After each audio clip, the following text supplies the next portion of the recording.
قیامت کے دن سب سے زیادہ افضل مقام ان لوگوں کو ملے گا جو دنیا کی زندگی میں کثرت سے اللہ کی حمد و ثنا بیان کیا کرتے تھے ہر وقت، الحمدللہ الحمدللہ الحمدللہ الحمدللہ الحمدللہ۔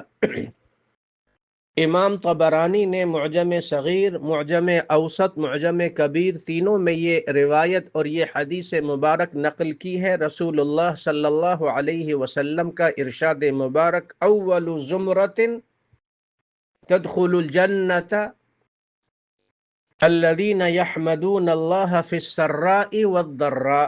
جنت میں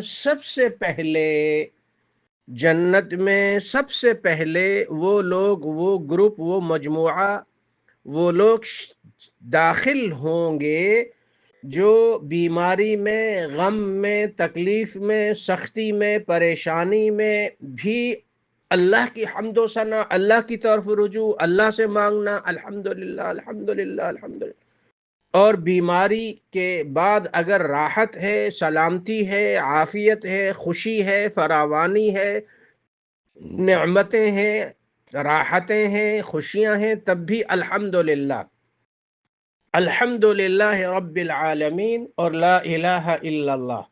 افضل الذکر، ترمذی اور ابن ماجہ اور دوسری کتب میں یہ حدیث مبارک ہے، افضل الذکر لا الہ الا اللہ